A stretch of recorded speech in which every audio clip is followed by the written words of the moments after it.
Proverbios 3, del 13 al 18, escribió Salomón: dichoso el hombre, o bienaventurado el hombre, que halla la sabiduría.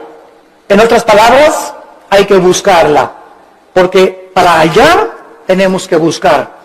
El que la encuentra y que obtiene la inteligencia, porque su ganancia, o sea, es mucho mejor ganar y tener sabiduría que toda la plata y que todo el oro que pudieras algún día amontonar.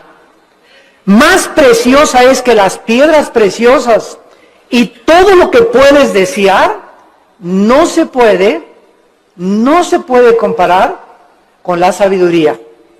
Largura de días está en su mano derecha, en su izquierda riquezas y honra, sus caminos son caminos deleitosos, todas sus veredas son paz.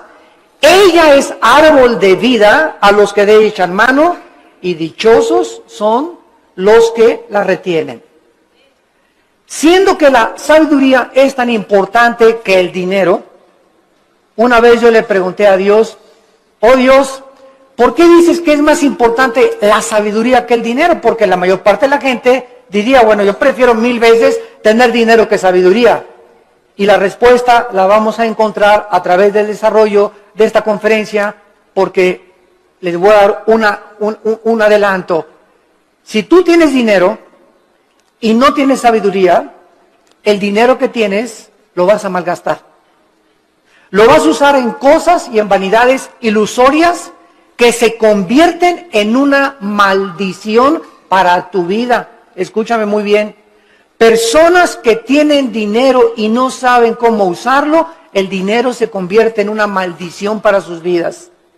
Pero si tú tienes sabiduría antes de tener dinero, cuando tengas dinero vas a saber cómo usarlo, dónde usarlo y a qué horas usarlo.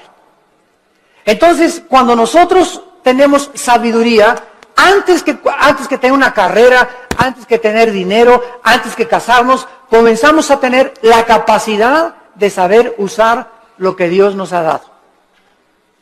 La sabiduría tiene una definición que es la siguiente, a los que la quieran apuntar. La sabiduría se puede definir como la capacidad o la habilidad para poder entender y discernir qué hacer, cómo hacerlo y cuándo hacerlo. Es la capacidad para poder entender y discernir qué hacer, cómo hacerlo y cuándo hacerlo. También podríamos decir que la sabiduría es la capacidad para saber aplicar el conocimiento. El conocimiento nos lo da la Biblia. Y muchos que me escuchan ya saben que dice la Biblia en Efesios 5, maridos, amen a vuestras mujeres. Eso dice la Biblia, ¿verdad? Y todos los varones dicen, amén, amén, amén. Sin embargo, si yo tengo ese conocimiento nada más intelectual, y en mi casa yo no soy una persona caballerosa con mi esposa, una persona que la respeta, una persona que tiene consideraciones con ella, una persona a la cual yo tengo que tratar como un vaso más frágil, si yo no pongo en práctica lo que yo conozco, no puedo tener sabiduría. La sabiduría entra a mi vida cuando practico lo que yo sé. Porque hay muchos de ustedes que conocen mucho de la Biblia tal vez, o mucha de teología, o que nos están escuchando por televisión, sin embargo, no viven lo que conocen. Dicen una cosa y hacen otra cosa. Y ahí es cuando la personalidad se comienza a desintegrar. Cuando nosotros decimos una cosa y hacemos otra cosa, nuestra mente se comienza a dividir. En la psicología se le llama esquizofrenia, que significa mente dividida. Antes de que se definiera la esquizofrenia, en Santiago capítulo 1, la Biblia decía, hace 2000 años, el hombre de doble alma. Se tradujo el hombre de doble ánimo. La palabra griega es nepesh, que es alma, es inconstante en todos sus caminos. Una persona con la mente dividida no puede ser igual en el trabajo, ni en el autobús, ni en la tienda, ni en el supermercado, ni en la escuela, ni en su casa. Uno tiene una personalidad con sus amigos Tiene otra personalidad en la iglesia, aquí ya a la iglesia con cara de San Anselmo o de Santa Rita de Casia. Tiene otra personalidad allá en su trabajo. Son personas que tienen 2 o 3 personalidades porque están desintegrados. Ante sus amigos son aquí, no, allá por aquí. En la iglesia aquí santo, santo, santo. En su familia son otra cosa. No son de una sola pieza, como decimos en México. Y Dios quiere que tú seas de una sola pieza. Que seas como eres aquí, allá, en la escuela, con tus amigos, a donde quiera que vayas. Y no lo eres porque no eres sabio, porque no tienes sabiduría. ¿Y por qué no tienes sabiduría? Porque no practicas lo que conoces. Ahora, ¿quién nos da esta sabiduría? La Biblia a través del Espíritu Santo. Porque la sabiduría no es amontonar conocimiento, como dicen en este mundo, esa persona es muy sabia, ganó el premio Nobel de Medicina, ganó el premio Nobel de Literatura, y se les consideran, o el científico Stephen Hawking en Inglaterra, que es el científico más grande ateo del mundo, lo considera una persona sabia. ¿A qué le llaman sabia a la gente? A los que tienen mucho conocimiento en determinado área académica. Pero la sabiduría de Dios es la capacidad para vivir, para ser papá, para educar a los hijos, para saber cómo educar a mi esposa, para tratar con el problema de mi hijo, para tratar con el problema de mi hija, para resolver los problemas en mi trabajo. Esta capacidad para resolver problemas en la Biblia se llama sabiduría. Porque hay mucha gente muy inteligente, con mucho conocimiento, sin que sepa cómo vivir. La persona que posee la sabiduría sabe distinguir entre el bien y entre el mal. Manifiesta una conducta responsable, sabe cómo actuar en diversas circunstancias, sabe cómo vestirse en diferentes circunstancias, sabe cómo usar el dinero y sabe cómo dirigir o gobernar una nación, una familia, una empresa y una iglesia. La sabiduría le da la capacidad a los gobernantes de tener un rumbo adecuado en la nación, que es lo que vemos ahorita en el mundo, un mundo de naciones, más de 200 naciones, con gobernantes, la mayoría sin sabiduría. La mayor parte de ellos ya, ¿verdad?, con problemas mentales muy fuertes, posicionados solamente en gobernar, en controlar el pueblo, en controlar las masas, sin poder ellos beneficiar al pueblo, porque nunca descubrieron que el gobierno es para bendecir a los demás y no a su propio imperio. En Job, el libro de Job, capítulo 28, versículo 28, dice la Biblia: he aquí el temor del Señor es la sabiduría, y el apartarse del mal la inteligencia. ¿Qué es lo que hace a una persona sabia? Temer a Dios. ¿Qué significa temer a Dios? ¿Tenerle miedo? No. Tenerle miedo a Dios te aleja de Dios, y tener temor de Dios te acerca a Él. Esa es la diferencia entre el temor de Dios y tenerle miedo a Dios. No lo confundan. No es igual la gimnasia que la magnesia. Cuando yo tengo temor de Dios, vengo a Dios y respeto a mi esposa, respeto mis finanzas, pago mis impuestos, trato de tener una conducta responsable. ¿Por qué? Porque tengo el temor de Dios en mi corazón. Muchos de ustedes hacen lo que hacen porque no tienen temor de Dios. Muchos de ustedes, cuando nadie los ve, cuando están jóvenes, se besan, se abrazan, abusan de las caricias y se dicen cristianos. ¿Por qué lo hacen? Porque no tienen temor de Dios. Muchos varones viajan y cuando se meten a un hotel, no está la esposa, no hay nadie, alquilan una película pornográfica. ¿Por qué lo hacen? Porque creen que nadie los ve. Pero cuando tú tienes conciencia de que Dios te ve, no harías las cosas que tú haces si tuvieras el temor de Dios. Esta es la razón por la cual Salomón, regresamos ahora a nuestro pasaje, estaba preocupado por ser un rey sabio. Era joven, acababa de consolidar su poder, acababa de sofocar una rebelión interna de gobierno de su hermano Adonías, eliminando a sus enemigos. Y la nación de Israel se encontraba ahora perfectamente unificada por un liderazgo que era él, y había paz por todos lados. Su padre David acababa de morir y él estaba ahora sentado en el trono. Y Salomón, cuando está sentado en el trono, sintiendo su inmadurez, su incapacidad y su falta de experiencia, le pide a Dios sabiduría para poder discernir y poder gobernar a un pueblo tan grande. ¿Qué es lo que nosotros debemos hacer también cuando muchos de ustedes, jóvenes que me escuchan, se casan a los 23 años? Te casas, chamaca, a los 18 años, tal vez porque te embarazaste antes, o te casas a los 20 años de edad. Dices, ¿verdad? Dios mío, tengo 23 años, yo estoy casado, y ahora tengo que trabajar y voy a tener que tener sabiduría para educar a mi esposa, para saber qué empleo poder tener, para saber cómo educar a mis hijos. Dios mío, reconozco mi incapacidad. Señor, reconozco mi inmadurez. Oh, Dios mío, ayúdame. Y cuando nosotros tenemos esa actitud de reconocer, Padre, ahora mi negocio creció, las iglesias crecieron, ahora tengo más hijos. Señor, no sé cómo manejar esto. Para eso está Dios, para darnos la sabiduría, la capacidad de saber qué hacer. Y no hablarle a Walter Mercado, ni a la doctora Corazón, ni al psiquiatra, ni al psicólogo, sino consultar en su palabra. Aquí en la Biblia se encuentran los consejos de la sabiduría y de la inteligencia. Esto es lo que Salomón adquirió cuando se sentó.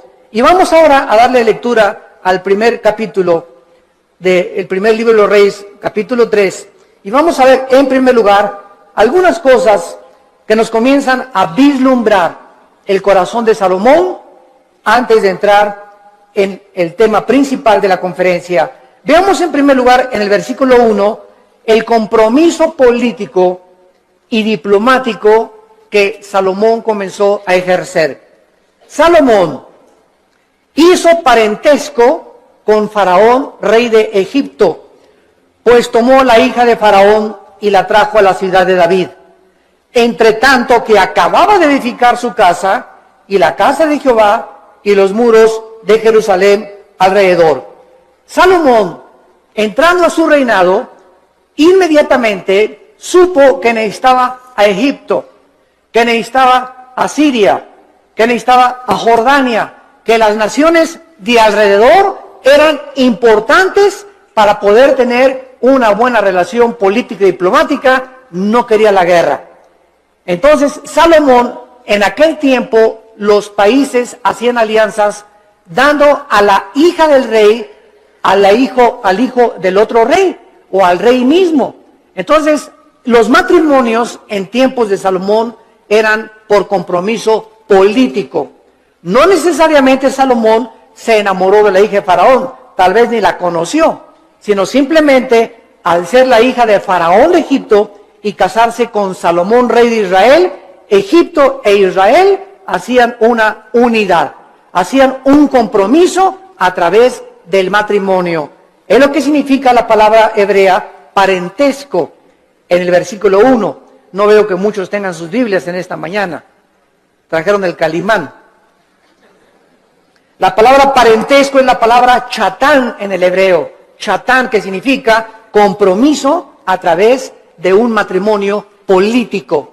Es la palabra que usaban para poder llevar a cabo los matrimonios políticos. Muy bien. Sin embargo, cuando Salomón adquiere el compromiso por política y diplomacia con la hija del faraón, Salomón estaba violando una ley que dice en el libro de Deuteronomio, capítulo 17, versículo 14. Deuteronomio 17, 14, que Dios había dado en el monte Sinaí a Moisés para los gobernantes. Dice Deuteronomio 17, versículo 14, cuando hayas entrado en la tierra que Jehová tu Dios te da, y tomes posesión de ella y la habites, y digas, pondré un rey sobre mí, como todas las naciones que están en mis alrededores, ciertamente pondrás por rey sobre ti al que Jehová Dios escogiere. De entre tus hermanos pondrás rey sobre ti.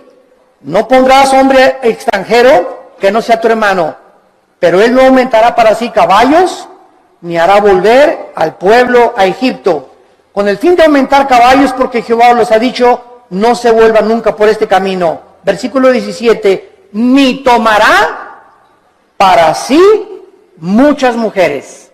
Dios siempre estuvo en contra, ¿verdad?, de la poligamia, siempre, siempre. El hecho que Salomón y el hecho que David hayan tenido varias mujeres no implica que era la voluntad de Dios, porque la voluntad de Dios es doble. La voluntad de Dios es permisiva y la voluntad de Dios es directiva. Dios te da permiso de que te cases con ese roto quinto patiero. Dios te da permiso de que te hagas socio de esa persona que no es cristiana. Pero no significa que al permitirte Dios que hagas lo que hagas, no significa que era su voluntad que te casaras con ese muchacho o con esa muchacha, porque lo hiciste encaprichado en hacer algo y Dios nos deja que nosotros recojamos las consecuencias de lo que hemos arado y de lo que hemos sembrado. La cosecha es de nosotros, pero no significa que era la voluntad directiva de Dios. La voluntad directiva de Dios es: yo tengo para ti una mujer que te va a ser fiel, que va a ser la mujer de tus hijos, espera el tiempo en que yo te la traiga. Si tú te impacientas, te casas con la equivocada y te va como infierno. Y después cuando te cases, pues es que Dios, si hubiera querido, hubiera impedido que me casara con Chencho. ¿Sabes una cosa? Dios te dejó que te casaras con Chencho y claro que lo podía impedir, pero si lo hubiera impedido, hubiera violado tu libertad, el libre albedrío.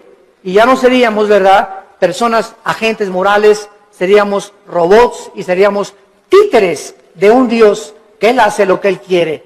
Y Él nos ha dado el libre albedrío para que seamos responsables de las decisiones y las consecuencias que las decisiones que hagamos vamos a recoger.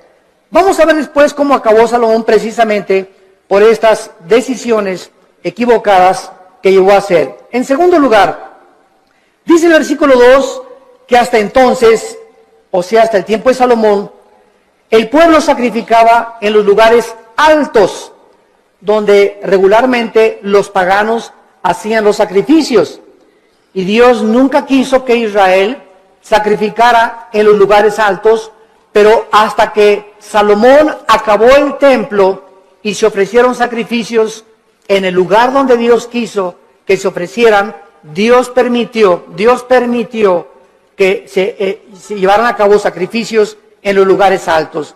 Dice el versículo 2, porque no había casa edificada al nombre de Jehová hasta aquellos tiempos. Salomón tenía una capacidad, en segundo lugar, como constructor. Si ustedes ven todo el primer libro de Reyes, es increíble la arquitectura, la hermosura de la decoración del templo de Salomón, de los cuadros que mandó traer. Tenía 12, su trono tenía leones de oro en las escaleras. Su trono donde Salomón se sentaba era de oro puro.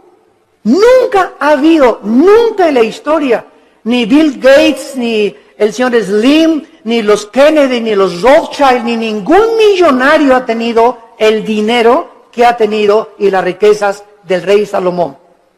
Pero al mismo tiempo que Salomón ha tenido las riquezas inimaginables que cualquier persona haya podido alcanzar, ni los árabes tampoco, ni los sheiks en Arabia, Salomón al mismo tiempo, vamos a ver, era el hombre más sabio de toda la historia que ha existido. El hombre más sabio, imagínense, tenía millones de billones de riquezas y al mismo tiempo tenía la sabiduría que al final de su vida la hizo a un lado y pues ya es otro cantar, ¿verdad? Él se aparta de Dios, apostata y después regresa a Dios y escribe el libro de Eclesiastés, que es el compendio de sabiduría después de Proverbios más grande de toda la Biblia, el libro de Eclesiastés. Muy bien, ahora sí, vayamos a comenzar a analizar esta oración que Salomón, consciente de su inmadurez, comienza a hacerle a Dios. Dice el versículo 5, y se le apareció Jehová a Salomón en Gabaón. Se le apareció Jehová a Salomón en Gabaón. ¿A cuántos de ustedes se les ha aparecido Dios? Todos podemos decir, ¿verdad? A ninguno. Pero esto es una verdad parcial, porque cada vez que hables la Biblia, se te aparece Dios. Ya no tenemos manifestaciones visibles de Dios, ni audibles, como en los tiempos antes en el Antiguo Testamento. Pero ahora nadie puede decir, bueno, si a mí se me aparecía Dios, ¿sabes una cosa? Ahora no solamente se le apareció Dios para decirle algunas cosas, sino que ahora tenemos todo el consejo de Dios en la Biblia. Todo lo que Dios tenga para decirnos ya se encuentra en la Biblia. Después de la Biblia no hay nada más que Dios nos tenga que decir. Por eso la Biblia es un libro sellado. El que le agregue algo a estas palabras, o el que le quite algo a estas palabras, dice Apocalipsis capítulo 22, las maldiciones de este libro caerán sobre esa persona. Por eso cuando oímos, ¿verdad?, que tantas cosas de profecías, y el Señor me dijo que iba a entrar una muchacha con vestido verde y vas a casar con ella. Y el Señor me dijo que de aquí de esta iglesia van a salir ríos de agua viva. Y el Señor dice que un avivamiento va a venir en Guatemala, o va a venir en España, etcétera, etcétera. ¿A quién le dijo eso el Señor? ¿Quién sabe? Tal vez cenó pizza en la noche, a las 12 de la noche. Y comienzan a decir cosas que no están en la Biblia, que asumen que Dios dijo, pero Dios no lo dijo. Porque profetizar no es anunciar el futuro. Profetizar es comer esta palabra, y cuando hablas esta palabra. La persona que predica la palabra es un profeta. Un profeta no es una persona que dice, va a pasar esto o va a pasar aquello. Esos son adivinaciones. No confundas la profecía con la adivinación. Ahora, en el Antiguo Testamento había videntes. La palabra naví en el hebreo, que se les dio profecías del futuro. Todo lo que va a pasar ya está escrito en la Biblia. Cuídense cuando va a temblar en Toluca en febrero del 2011. Y el Señor me dijo que a las 10 de la mañana, cuídense, hermanos y hermanas en Cristo, de todas estas falsas profecías. A la luz y al testimonio. Si no es a la palabra de Dios, no les ha amanecido, dice el profeta Isaías.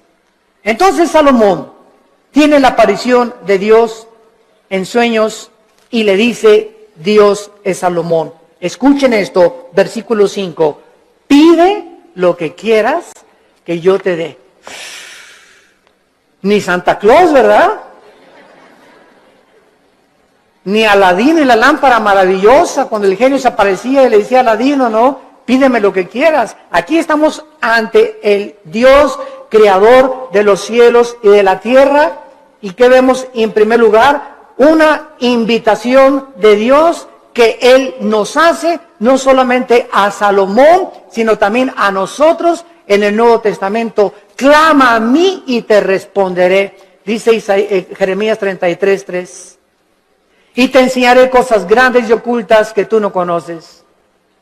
Ahora aquí inmediatamente podríamos asumir, si aparece Dios, pídeme lo que quieras, un Cadillac último modelo, Señor. Una casa allá por allá. Una mujer bellísima. Todas estas son las cosas que el mundo pediría cuando no tienen un corazón para Dios. Pero lo que hace Salomón es lo que nos va a enseñar que Dios se agradó tanto de lo que le pidió Salomón, que Dios se lo dio. Entonces vamos a descubrir en esta mañana que cuando nosotros oramos conforme a la voluntad de Dios, Dios nos concede las peticiones que le hayamos hecho. Esta palabra que Dios usa para pedir, Saal, en el hebreo, se usa 8 veces en este solo capítulo. Y lo primero que vemos es el verdadero incentivo para orar. ¿Qué es lo que nos debe motivar para orar? Que al Dios que le estamos pidiendo es un Dios generoso. Toda buena dádiva y todo don procede del Padre de las luces, Santiago capítulo 1, en el cual no hay sombra ni variación alguna. Y el que tenga falta de sabiduría, Santiago capítulo 1, el que tenga falta de sabiduría, pídasela a Dios que se dará sobreabundantemente. Efesios 3:20, y aquel que es poderoso para hacer todas las cosas mucho más abundantemente de lo que le pedimos o ni siquiera nos imaginamos, según el poder que actúa en nosotros. Esto es muy importante porque mucha gente, yo he conocido que dicen, ay, Señor, Señor, por favor, y creen que Dios está por allá lejísimos, ¿verdad? Y te pido, Señor, y gritan y se tiran y se revuelcan en el piso, etcétera, etcétera, y lloran. Y dice Efesios 3:20 que lo que le pedimos a Dios lo responde de acuerdo al poder que está afuera o adentro. ¿Perdón? Según el poder que actúa dentro de nosotros. Entonces, dentro de nosotros está el Espíritu Santo. Yo solo tengo que hincarme en el secreto de mi oración y entrar en comunión con Dios, y Él me está oyendo, Él está dentro de mí, y no tengo que buscar manifestaciones de Dios externas, porque el poder está dentro de mí. Y dentro de mí, si el Espíritu Santo, yo tengo una relación de compañerismo con Él y camino en santidad con Dios, lo que Dios me pone dentro de mí, me lo va a dar. Porque Dios se agrada cuando le pedimos conforme a su voluntad. Aunque nosotros no somos reyes ni gobernantes como Salomón, con el mismo nivel de responsabilidad que tenía Salomón, ¿acaso no es al mismo Dios que al que se acercaba Salomón en el Antiguo Testamento en oración? En Primera de Juan, capítulo 5, en el Nuevo Testamento, Primera de Juan, capítulo 5, versículo 14 y 15, dice la Biblia, y esta es la confianza que tenemos en Él. Cuando comenzamos a orar, si no hay esa confianza en ti, no ores. Porque el que se acerca a Dios es necesario que crea que Dios existe. Esta es la confianza que tenemos en Él, que si pedimos alguna cosa conforme a su voluntad, conforme a lo que Dios quiere para nuestra vida, Él nos oye. Si yo tengo un niño de 10 años y me dice, papá, cómprame un BMW, ¿se lo voy a comprar? Hey, papá, no me quieres porque no me compras un reloj Rolex de oro. Chamaco de 15 años, pirruris. ¿Por qué no se lo doy? Porque no es que yo no ame a mi hijo, claro que lo amo a mi hijo. Pero no se lo doy porque no puede él todavía llevar tantas alhajas en su cuerpo, ni tener un coche último modelo a los 15 años, porque le hago un mal más que un bien.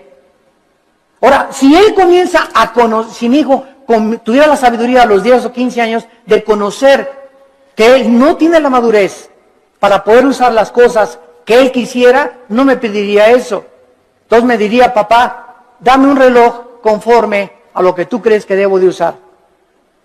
Dame un coche, conforme el coche que tú quieras, dámelo. Ya no le pediría un Cadillac, sino, Señor, lo que tú me quieras dar.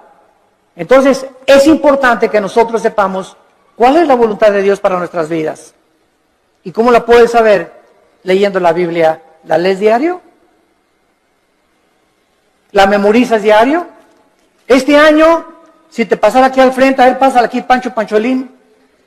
¿Cuántos versículos ahorita, dinos de memoria a toda la iglesia, o cuántos capítulos de la Biblia memorizaste en el año 2010? ¿Te sabes el Salmo 23 de Perdis? ¿Te sabes de Perdis el Salmo 91? ¿O nada más sabes Juan 3:16? De tal manera amó Dios al mundo que dio su Hijo unigénito. ¿Cuántos versículos memorizas a la semana? Si tú no memorizas la palabra de Dios no la puedes guardar en tu mente. Si no la guardas, no la puedes meditar.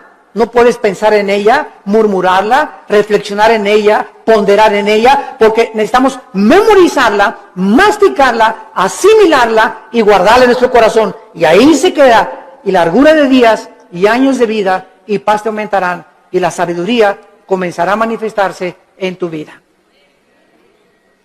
Hermanos, el cristianismo no es venir aquí solamente el domingo, de 9:30 a 11 de la mañana, o de 12 a 3 al servicio a la iglesia que tú vayas. El cristianismo es creer lo que Dios dice, Josué de día y de noche medita en este libro de la ley, le dijo Dios en Josué 1, 8 y 9, para que prosperes. Ay, hermano, no salgo de perico perro. Y en el 2010 no me alcanzó ni para la colegiatura, no tengo ni para el aguinaldo, no tengo esto, no tengo aquello. Y Dios te pregunta, ¿y por qué si tienes un padre millonario? Es como el que estaba sentado ahí en la banqueta sin zapatos y con un taquito y nada más así. Y llega una persona, ¿y quién eres tú? Soy hijo del rey de Inglaterra. ¿Y por qué estás ahí sentado en la banqueta? Y traía el muchacho una chequera aquí. Pues porque no creo que mi papá me vaya a lo que me tenga. Mira, la chequera la tienes en blanco y tu papá te dio la chequera en blanco para que pongas la cantidad de los cheques que tú quieras. No tienes por qué estar como un limosnero pidiendo en la calle. Y la chequera es la Biblia. Tenemos la chequera de Dios para que la guardemos aquí en nuestro corazón y no andemos ahí mendigando ni causando lástimas. Tenemos un Padre que nos quiere dar todo, pero ¿por qué no nos los da? Porque le pedimos conforme a nuestros gustos. Le pedimos cuando lo necesitamos, cuando tenemos una tragedia, cuando viene un problema moral, cuando nos enfermamos, cuando estamos en el hospital. Señor, ayúdame. Señor, te pido, amiga, se fue a mi casa. Ayúdame con este negocio. Y ya no tengo dinero y no me alcanza. Pero los días anteriores, los meses anteriores, ¿has tenido compañerismo con Él? ¿Lo has amado con todo tu corazón? ¿Eres santo? ¿Amas a tu esposa? ¿Bendices a tus hijos? ¿Les enseñas la palabra de Dios a tus hijos? ¿Eres honesto en tus negocios? Entonces Dios no puede darte, porque el que es infiel en lo poco, en lo mucho lo es. Si Dios te bendijera y te diera y te ayudara, te echaría a perder, porque no tienes la sabiduría para vivir y tener lo que Dios te quisiera dar. Reflexionen y mediten en esto profundamente, santos de Dios. A continuación, dice el versículo del 6 al 8, no solamente que tenemos el incentivo para orar, la generosidad de Dios. Ahora veamos el fundamento de la oración, la seguridad de que Dios nos va a oír. Dice el versículo 6 y 7, Primera de Reyes capítulo 3, si Salomón dijo, dame un Cadillac,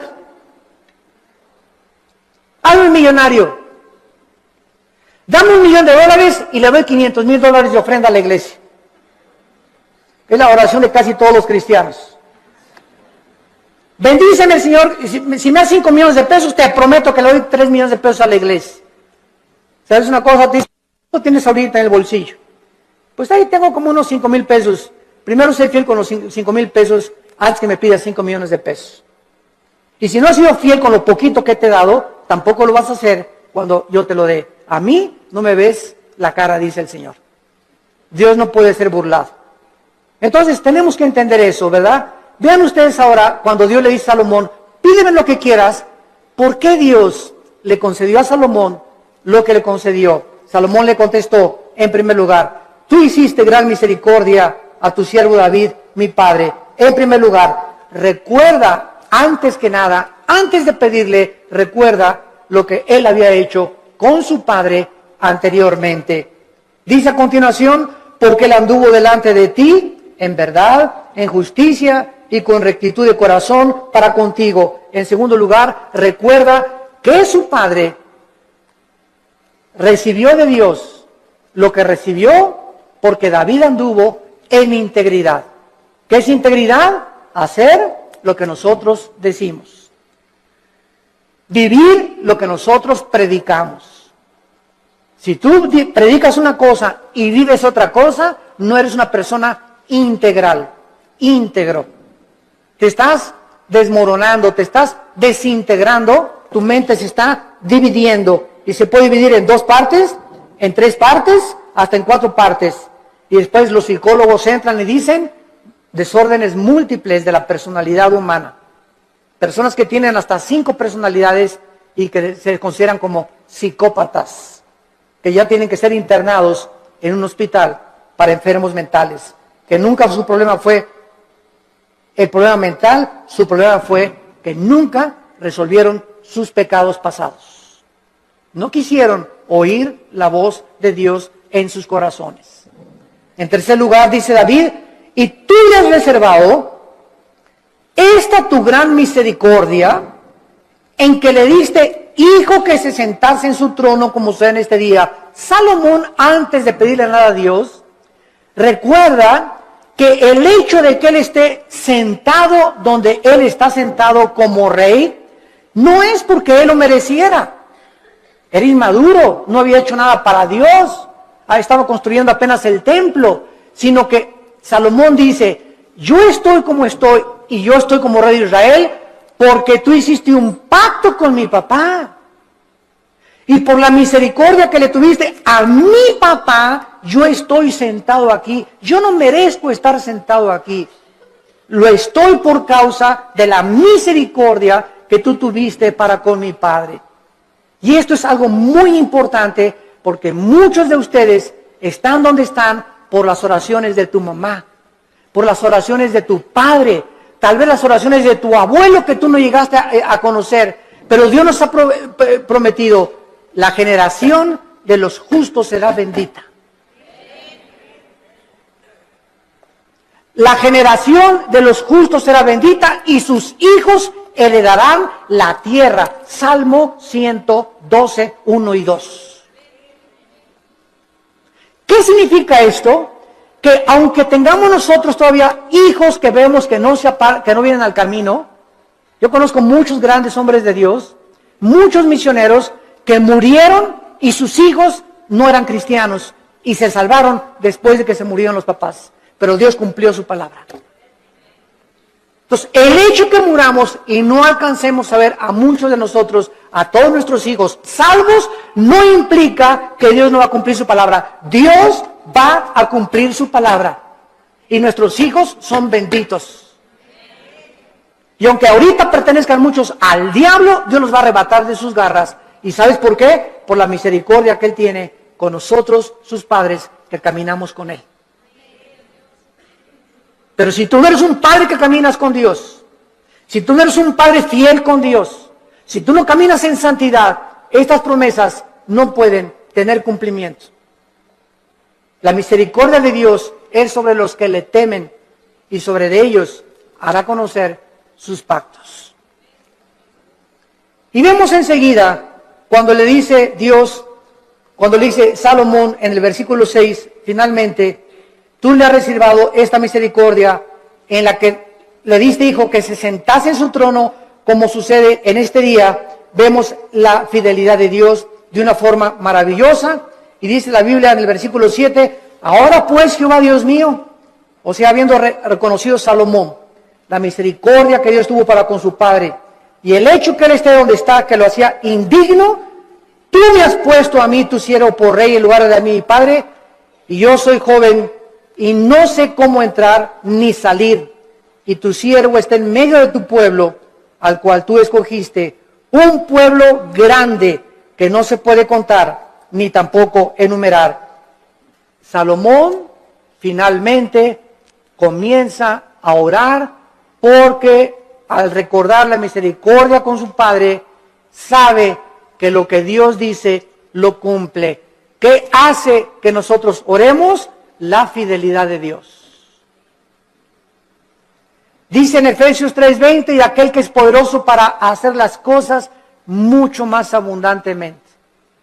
Tú le pides a Dios algo, lo que Él te va a contestar es mucho más allá de lo que tú te imaginaste que te iba a contestar. Yo recuerdo, les conté hace algún tiempo, en 1977-78, yo comencé a entrar al ministerio de tiempo completo. Yo trabajaba en un hotel en Acapulco, el hotel que es ahora el Emporio, creo, el Continental, estaba de gerente general del hotel. Y cuando entro en el 77-78, me fui de misionero con unos misioneros norteamericanos, nos llevaron a la Sierra de Guerrero, con la frontera con Oaxaca, Coajiquinapa, la Costa Chica, la Costa Grande. Todos anduve 3 años de misionero. Y en toda esa época de misionero, pues llegaba a mi casa y Alan estaba chiquito y comíamos mangos, comíamos frutas, no teníamos para comer, porque me daban un cheque de $50 a la semana, o sea, $200 al mes, solamente no se alcanzaba para comer víveres. Vivíamos en un bungalito por pie de la cuesta en Acapulco, y lo único que teníamos en la casa era colchones, no teníamos estufa, no teníamos nada, una parrilla eléctrica. Ahí cocinábamos el pescado que yo iba a pescar, ¿verdad?, al mar. Entonces, durante todo ese tiempo, Dios me mostró su fidelidad. Nunca nos faltó pescado, nunca nos faltaron mangos en los árboles, ni tampoco manzanas, y peces. Aventaba el anzuelo y a las 2 o 3 horas agarraba 3 o 4 huachinangos y grandes peces, y comíamos ostras, y comíamos las cucarachas que se pegaban en las piedras. Me bajaba a bucear y las raspábamos así con limoncito, ¿verdad? Ricas así, y eso es lo que comíamos por 3 años. Hasta 1985 pasaron 8 o 9 años de mi ministerio cuando por primera vez compramos un refrigerador. Compré una lavadora de esas que vendían en Salinas y Rocha, de esas que chun chun que hacen así, para acá y para atrás, haciendo, ya saben cuáles son, ¿verdad? Rum, rum, así es, las lavadoras antiguas. Pagué como 3 años en pagarla, y hasta el 85 me regalaron una camioneta combi usada con 80,000 kilómetros, y en esa nos transportábamos después de tantos años de caminar y conocer a Dios. Entonces, Dios es fiel, pero Dios no te da las cosas así. Y ahora todo el mundo, quieren casarse, ya quiero un plasma, y quiero tapetes persas, y cortinas que vengan de España, y cuadros así, y quiero un coche último modelo, y ya todo el mundo ahorita es una ambición. Pastores que ya quieren una iglesia grande, ya quieren 500 personas, etcétera, etcétera, cuando no saben que irá andando y llorando el que lleva la preciosa semilla, y regresará con gozo trayendo las gavillas. Hay que arar y arar y arar la tierra y caminar y arar. El ranchero va rompiendo la tierra, y primero aras, primero rompes, sudas lo que tú estás haciendo, y después ya vienes y siembras la semilla, y después viene la tercera fase, que es la cosecha. Tenemos que arar, tenemos que sembrar y tenemos que cosechar. Pero si tú no trabajas, si tú no aras y no siembras, ¿por qué esperas recoger? Entonces tú no vas a recoger nunca en la vida lo que nunca has sembrado, en lo que nunca has trabajado. ¿Quiénes son los que poblan las cárceles? Almoloya, el reclusorio, personas que creyeron que sin trabajar, sino quitándole el dinero o vendiendo algo rápido, droga, podían obtener ganancias inmediatas, y tarde o temprano acaban en esas cárceles. Porque la Biblia dice, ganarás el pan con el sudor de tu frente. Y todo lo que es fácil y lo que es barato no tiene la bendición de Dios. Dinero mal habido será maldecido. Es una ley inexorable espiritual. Salomón, pues, comienza a decirle a Dios: yo soy joven, no sé cómo levantarme, no sé cómo gobernar, no tengo la madurez, y quiero, por favor, Señor, versículo 7, que me des a mí, versículo 8, la capacidad para poder gobernar. Cuando Dios le dijo a Salomón: pídeme lo que quieras, Dios estaba probando el corazón de Salomón. Y cuando venimos en oración y le pedimos a Dios, de la abundancia de las palabras, de la abundancia del corazón, habla la boca. Lo que tú le pides a Dios denota y manifiesta lo que realmente quieres en tu corazón. Y vamos a ver el gran secreto de por qué Dios le contestó esta oración. En el versículo 7 y 8, Salomón reconoce que él no tiene la capacidad de gobernar un pueblo tan grande, ni numerarlo por tanta y grande multitud. Su principal capacidad de la cual él comienza a reconocer es que él necesitaba una cosa importante. Versículo 9, dale, es lo primero que Salomón le pide, dame un corazón entendido. Por favor, la palabra entendido es shama, que significa oír o escuchar. Vamos a ver, vamos por orden, esto es muy importante, síganme con cuidado. Dame un corazón que sepa escuchar a la gente. Es lo que significa entendido. Shama viene de la palabra hebrea Shema. Cuando dicen en Deuteronomio 6, Shema Yisrael Adonai Elohim Adonai Echad, se tradujo: oye Israel, Jehová tu Dios, uno es. Shema, oye, shama aquí es escuchar. Dame un corazón, shama, que sepa escuchar. Ahora, dice el versículo 9, que sepa escuchar para juzgar a tu pueblo y para discernir entre lo bueno y lo malo. Vean ustedes con cuidado lo que Salomón está pidiéndole a Dios. Señor, permíteme presentarme ante tu pueblo. Supongamos que ustedes son el pueblo de Dios. Y un gobernante necesita oír.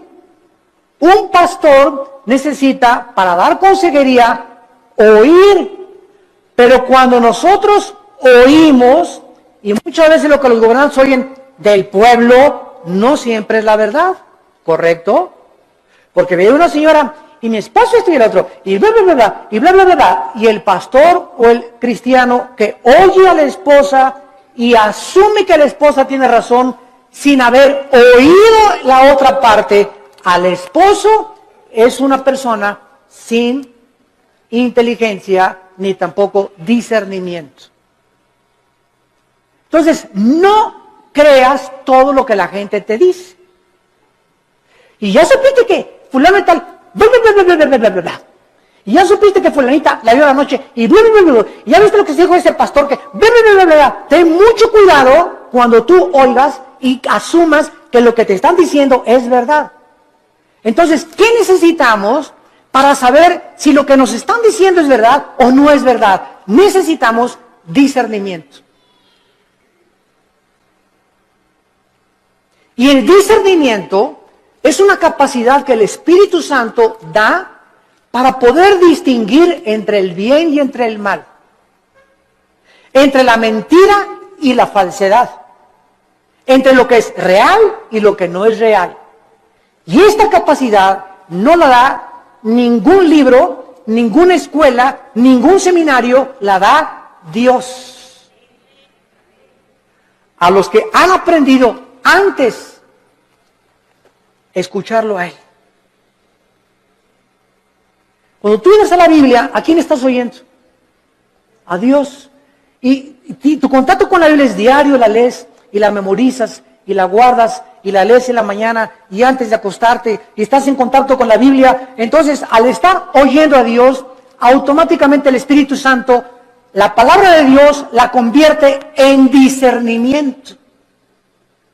Y tú comienzas a manifestar una capacidad en la vida para que cuando estés escuchando algo, tengas el juicio adecuado para juzgar. Hasta nuestros hijos. Llega Pepito, papi, pues son mustios los chamacos, ¿verdad? Pegó, y no es cierto que le pegó, sino que él viene así porque él le pegó al otro. Pero son expertos los niños en venir en culpar al otro hermanito antes de que sepan que él fue el culpable y le pegan a él. Entonces viene corriendo y cuando el papá ya sabe, espérame, ya te conozco, mijito, ¿verdad? Ya sé, ¿verdad? Y le hablas al otro hermanito y ya sabes que lo que te quiere es chantajear. Entonces comenzamos, no nos inclinamos porque a Pepito lo quiero mucho, mis sentimientos los crucifico, quiero hacer justicia con mis hijos y que mis hijos sepan que soy parejo con todos. Cuidado con los consentidos, porque esto no es de Dios. Este fue el problema de José en el Antiguo Testamento, cuando su padre Jacobo lo consintió demasiado, los hermanos comenzaron a tener envidia y acabaron vendiéndole a Egipto. Entonces Salomón pide la capacidad de poder juzgar al pueblo. Vean ustedes, y aquí está el centro de toda nuestra conferencia, el motivo principal por el cual Dios le da a Salomón mucho más, como vamos a ver, de lo que le pidió o de lo que se imaginó, fue porque el motivo de Salomón era el bienestar del pueblo de Dios. Mientras Dios vea que nosotros amamos a su pueblo, mientras Dios vea que tú amas a la gente, que tú amas a tus hermanos en Cristo, porque si no amas a tus hermanos en Cristo, ¿qué vas a acabar amando al vecino? Si entre nosotros no nos amamos, ¿cómo esperamos entonces atrevernos a pedirle algo a Dios? Si entre nosotros nos volteamos los cañones unos contra otros y nos atacamos unos a otros, y atacas a ese pastor, y atacas a ese hermano, y a ese coordinador, y ese decán, y ese seguridad afuera que me dijo que no me estacionara aquí, y tú qué te crees que no sabes quién soy yo, y tenemos esa actitud de siempre autoritarismo, y siempre soberbia, y siempre mis intereses, y yo, el rey del yo. ¿Cómo puedes entonces esperar tener sabiduría, inteligencia y discernimiento espiritual? Nunca lo tendrás. Porque Dios quiere que seamos humildes unos con otros, que nos perdonemos unos a otros, que nos aceptemos con todos nuestros defectos, unos a otros, que nos toleremos y nos aguantemos como Cristo nos perdonó y nos soportó en la cruz. Y si Dios me aguantó con todo el costal de barbaridades y de cochinadas y de pecados que yo traía y fueron puestos en la cruz, ahora me dice Dios, ve y tú haz lo mismo con los demás. Ama a mi pueblo, dice el Señor, porque por el amor que os tuviereis, el mundo sabrá que sois mis discípulos. Pero si estamos entre nosotros con celos y envidias y críticas y calumnias y maldiciones y este y el otro y por aquí y por allá, es un pueblo carnal. Son los que se van a quedar en el desierto. Nunca van a entrar a Canaán, nunca tendrán la bendición, nunca tendrán respuesta a sus oraciones, porque nunca quisieron morir a sí mismos. Nunca tendrán sabiduría. Navegarán siempre por diferentes aguas, como veletas en la vida, llevados por todos vientos de doctrina. Nunca tendrán el timón en sus manos, su vida, su barco, nunca tendrá curso, siempre irá donde va el viento. Como veletas, como veleros, sin un motor, sin sabiduría, sin convicciones, porque nunca amaron al pueblo de Dios. Amados, amémonos unos a otros. En 1 Corintios, en el Nuevo Testamento, para terminar, capítulo 12, ¿qué encontramos en Corintios 12, 13 y 14? 3 capítulos dedicados a los dones espirituales. El capítulo 12 pone el cimiento de los dones. El capítulo 14 explica qué son las lenguas. Y el capítulo 14 nos dice claramente, ¿verdad? El 14 nos dice que son las lenguas y el 13 nos dice qué es realmente lo que más le importa a Dios. El amor. Pero vean ustedes en 1 Corintios 12, versículo 4 al 7, la congruencia y la consistencia de la verdad de la Biblia. 1 Corintios 12, 4. Ahora bien, hay diversidad de dones, pero el Espíritu es el mismo. Hay diversidad de ministerios, el Señor es el mismo. Hay diversidad de operaciones, pero Dios que hace todas las cosas, todo es el mismo. Versículo 7, importantísimo. Pero a cada uno, a Pancho, a Carmelita, a Josué, a Pepe, a Carlos, o sea, no hay nadie de los que me están escuchando que sean cristianos que no tenga dones. Todos tenemos dones y miren lo que dice, pero a cada uno le es dada la manifestación del Espíritu para provecho. La palabra provecho es la palabra sumiero en el griego, que significa para el beneficio de los demás. Mis dones no son para mí, son para los demás, para edificarlos a ustedes. Por eso en Corintios 14 Pablo dice, en la iglesia, por favor, no hablen en lenguas. Porque en la iglesia, si se ponen todos a hablar en lenguas, y trae fulano de tal a su mamacita, y el otro trajo al diputado, y el otro trajo un licenciado, y el otro trajo un doctor, y trajo a sus amigos, y entra a una iglesia donde parece un manicomio, y ¿dónde estoy en el manicure? Van a decir, ¿qué es esto? Dice 1 Corintios 14, van a decir que están locos. Entonces, en la asamblea, cuando estén todos juntos, si quieren hablar en lenguas, que sea por turno y con intérprete. Y si no hay intérprete, cállate. Y no estés ahí en la iglesia, saca la bazuca con las lenguas. de la milicia, ¿verdad? Y la persona que está junto a ti, ¿qué le pasa, verdad? Que dele su chocho. ¿Por qué no hablamos las lenguas? Porque no son para nosotros, son para edificar. Y cuando hablamos todos no estamos edificando a nadie. Tal vez creemos que nosotros mismos, pero no se trata a nosotros, se trata a los demás. Los corintios eran tan carnales, como todavía hay muchas iglesias actualmente que no han entendido el uso de los dones espirituales. Nunca son para nuestra edificación, es para la edificación de los demás. Les es dado el Espíritu para provecho, dice 1 Corintios capítulo 14. El que profetiza, versículo 3, habla a los hombres para edificación. Versículo 4, el que habla en lengua extraña, así no se edifica, pero el que profetiza edifica a la iglesia. Versículo 5, así que quisiera que todos hablaran en lenguas, pero más que profetizaran, porque mayor es el que habla, el profetiza, que el que habla en lenguas, a no ser que las interprete, para que la iglesia reciba edificación. Versículo 12, así también ustedes que anhelan dones espirituales, procuren abundar en ellos para edificación de la iglesia. Más de 7 veces en un capítulo dice Pablo, los dones son para los demás, para el beneficio común, bien para los demás. Padre, dame sabiduría, no para ser sabio, para educar a mi familia.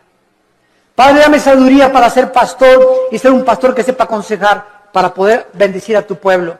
Padre, dame propiedades o dame bienes materiales conforme a ti para edificar a tu pueblo. No nos interesa para mí, para edificar a tu pueblo. Cuando nosotros tenemos en el corazón el pueblo de Dios, Dios bendice sobreabundantemente. Porque nadie vive para sí mismo, vivimos para los demás. Y el secreto de la felicidad, como les decía ayer en el desayuno, es vivir para los demás. Ahí se encuentra el secreto de la felicidad. Tu casa es úsala para la gloria de Dios. Tu coche, úsalo para transportar hermanos, úsalo para el reino de Dios. Tu dinero, úsalo para el reino de Dios. Dios no está en contra que tengas ahorros, ni que tengas dinero, pero no ahorres más de lo debido, no seas más avaro, no tengas más propiedades de las debidas, porque te conviertes en persona avariciosa. Estás guardando ya de más y mañana te vas a petatear. Mañana cuelgan los tenis, como dicen los jóvenes. Mañana partimos tal vez a casa. Y lo que has hecho, ¿para quién se le quedó cuando se pudo usar para la gloria de Dios?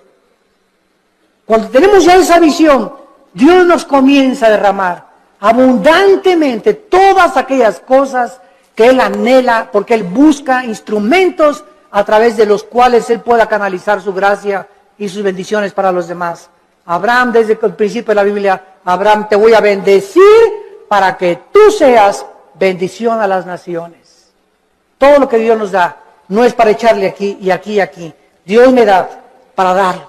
Dios me da para darlo. Si Dios me da y lo sigo guardando y no lo saco, me va a romper las bolsas y lo que tengo no lo voy a aprovechar. Y entonces el diablo viene, como dice Malaquías 3, el devorador, y se lleva aquello que le pertenecía a Dios. Nos comienza a robar lo que le pertenecía a Dios, porque no hemos entendido que la sabiduría es para bendecir al pueblo de Dios. Gracias por tu palabra, Señor, en esta mañana. Te damos gracias, Señor, porque eres inmensamente generoso y bueno para con todo tu pueblo. De tal manera nos has amado que diste a tu Hijo,